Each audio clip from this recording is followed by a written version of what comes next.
the 16th of July 1945. The skies above Kim Lung, Tuang Quang Province, northern Indochina. The humid air inside the C-47 Skytrain is thick enough to choke on. At 5,000 feet, the turbulence over the limestone mountains of Tonkin is relentless, rattling the teeth of the 7 men from the American OSS, Office of Strategic Services. They are not regular infantry. They are the Deer Team, an elite special operations unit dropping into one of the most isolated corners of World War II. Below them lies a dense, unforgiving blanket of triple canopy jungle, currently swarming with Japanese patrols and aggressive French colonial troops. But they aren't here to fight the Japanese directly, not yet. They are here to link up with a shadowy guerrilla force known as the Viet Minh. Major Allison Thomas, the team leader, stands at the open door of the aircraft. The wind roar is deafening. He looks down at the drop zone, a tiny patch of clearing amidst a sea of green bamboo and elephant grass. This is a blind jump. Intelligence reports are sketchy at best. They know the Japanese 38th Army is tightening its noose around this region, and if the reception party on the ground isn't who they say they are, the Deer Team will be dead before they cut their chute cords. Go, go, go! The jumpmaster's scream cuts through the engine drone. One by one, the Americans hurl themselves into the void. Silk canopies snap open, white mushrooms blooming against the grey monsoon sky. As Thomas descends, the heat hits him first a wet, suffocating blanket of tropical vapour. He manipulates the risers, steering away from the jagged karst peaks, aiming for the signal fires smoking faintly below. The landing is rough. Mud splashes as boots hit the wet rice paddies of Kim Lung. Before Thomas can even unclip his harness, figures emerge from the tree line.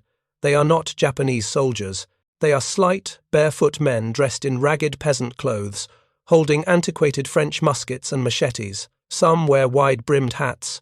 Others have nothing but determination etched into their gaunt faces. They move with the silence of hunters. A man steps forward to greet the Americans. He is short, intense, and speaks perfect French. He introduces himself as Mr. Van History would later know him as General Vo Nguyen Giap. The atmosphere is tense but electric, with the promise of alliance. The Americans hand over Chesterfield cigarettes and chocolate bars. The guerrillas offer rice, wine, and bamboo shoots. It is a surreal moment of camaraderie between future enemies, forged in the common fire of anti-fascism. But there is an immediate crisis. Mr. Van urgently leads the OSS medics, PFC, Paul Hoagland, and Sergeant Lawrence Vogt, into a thatched bamboo hut hidden deep in the foliage.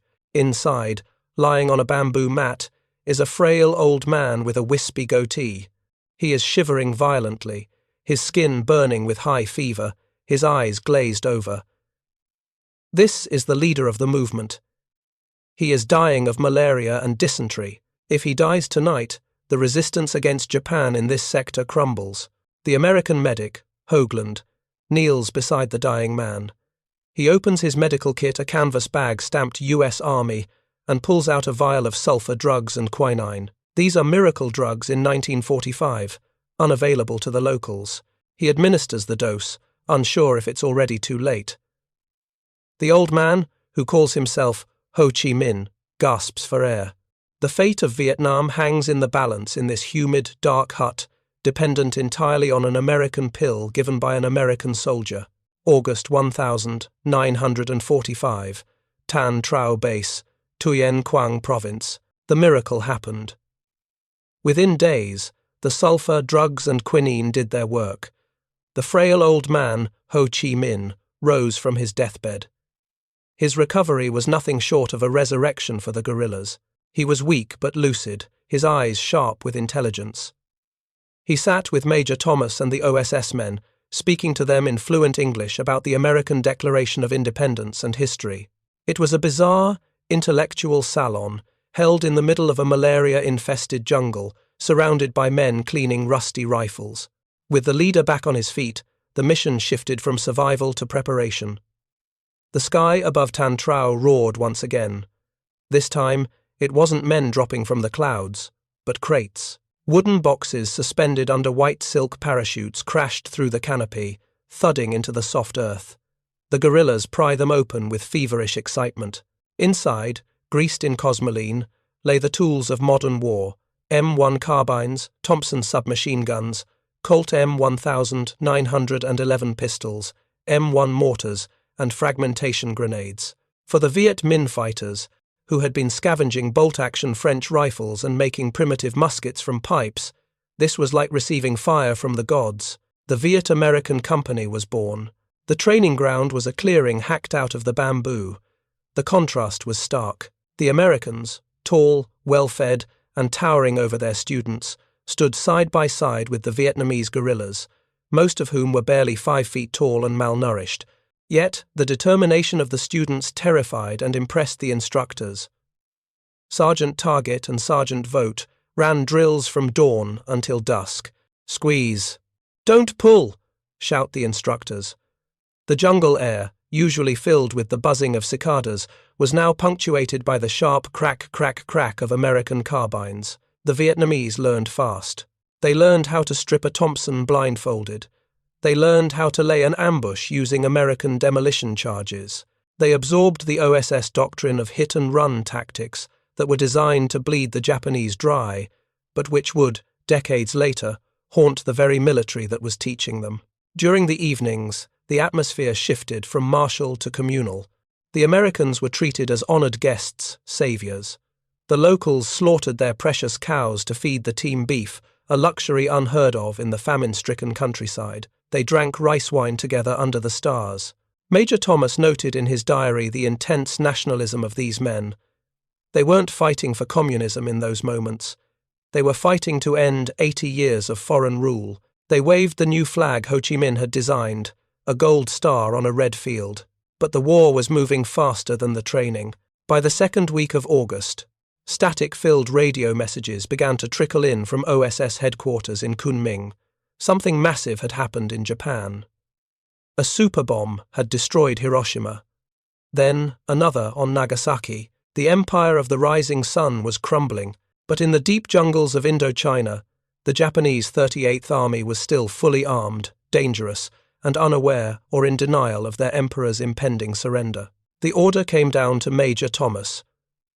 Move out. The objective was the Japanese garrison at Tai Nguyen. The Viet American Company would not just train, they would fight.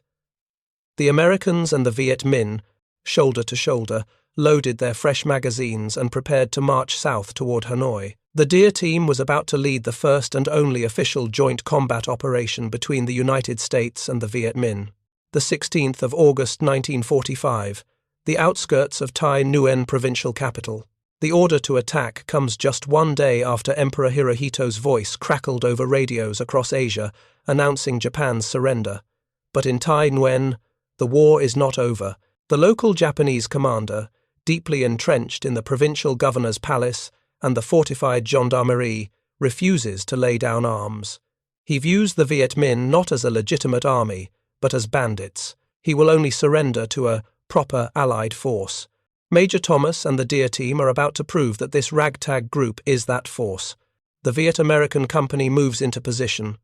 The heat is sweltering as they encircle the town. For the first time, the Viet Minh soldiers are not just taking pot shots from the jungle shadows. They are maneuvering like a conventional infantry unit, guided by the Americans. Open fire. The morning silence is shattered by the distinctive pow pow pow of American M1 carbines. The OSS men, alongside the Viet Minh shock troops, unleash a barrage on the Japanese pillboxes. Bullets chew up the stucco walls of the colonial buildings. The Japanese return fire with heavy Type 92 machine guns. The woodpeckers, shredding the banana trees where the attackers are taking cover. It is a chaotic, close-quarters fight. Sergeant DeForno and Sergeant Target are in the thick of it, shouting coordinates and directing mortar fire. The new 60mm mortars, dropped from the sky just days ago, cough their rounds into the air. Thump, thump, crash. Explosions bloom inside the Japanese compound. The accuracy is devastating. The Viet Minh gunners, quick learners, are dropping rounds right on the enemy roofs. Major Thomas tries to negotiate. During a lull in the fighting, he sends a runner with a message to the Japanese commander, identifying himself as an American officer. He demands immediate surrender. The reply is a burst of sniper fire. The Japanese simply do not believe Americans are here, deep in the mountains of Indochina. They assume it is a Viet Minh trick. The battle rages for days. The OSS agents find themselves in the surreal position of leading a communist charge. They crawl through rice paddies, mud caking their uniforms, spotting targets for their Vietnamese comrades. There is a bond here, the adrenaline of shared combat. When a Viet Minh soldier falls, the Americans cover him. When an American exposes himself to fire, the Vietnamese suppress the enemy line. Finally, the pressure breaks the deadlock. The Japanese defences crumble under the mortar barrage and the aggressive flanking maneuvers taught by the OSS. The gates are breached. The Viet American company storms the governor's palace. The sight that greets the surviving Japanese soldiers is baffling. Leading the charge of slight Vietnamese guerrillas are 7 tall, Caucasian giants, wearing U.S. Army fatigues. The Japanese commander surrenders his katana, not to the French, but to this hybrid force. The road to Hanoi is now wide open. The Deer Team and the Viet Minh march victorious out of Tai Nguyen. They head toward the capital, where, in a few days, Ho Chi Minh will stand in Ba Dinh Square to read the Proclamation of Independence quoting Thomas Jefferson, while OSS officers stand beside him, saluting the new flag. It looks like the beginning of a beautiful friendship. The 2nd of September 1945. Ba Dinh Square, Hanoi. The sun beats down on a sea of people. Hundreds of thousands of Vietnamese flood the square, their faces turned upward toward a wooden dais. Standing there, wearing a faded khaki tunic, is Ho Chi Minh. The microphone crackles. He begins to speak, and his opening words send a shockwave through the few Americans present in the crowd. All men are created equal. They are endowed by their Creator with certain inalienable rights. Among them are life, liberty, and the pursuit of happiness. He is quoting the American Declaration of Independence. Down in the crowd, the OSS men of the Deer Team listen in stunned silence. Overhead, a flight of P-38 Lightning's American fighters roars across the sky. The crowd erupts in cheers, believing this is a salute from their great ally, the United States. They believe America is here to guarantee their freedom from the French. They are wrong. The geopolitics of the world has shifted overnight. With Roosevelt dead and the Cold War brewing, Washington has decided that a strong France is needed in Europe to counter the Soviet Union. The price of that support is Indochina. The order comes down from the highest levels. The OSS must withdraw. The Viet American company is to be dissolved. The weapons, the training, the camaraderie, it all must end. The departure is heavy with unspoken tragedy. In the weeks following the declaration, Major Thomas and his men prepare to leave. The atmosphere in Hanoi turns from jubilant to desperate. French troops are returning, ironically wearing American uniforms and carrying American weapons supplied via Lend-Lease, arriving on American ships. The final meeting between the OSS agents and the Viet Minh leadership is somber. Ho Chi Minh pleads for support, sending telegram after telegram to President Harry Truman. They all go unanswered. "We will fight them," a Viet Minh officer tells an OSS agent, gesturing to the returning French forces. "We will fight them with your rifles, and when the ammo runs out, we will fight them with sticks, and when the sticks break, we will fight them with our teeth." The Deer Team boards their transport plane to fly out of history.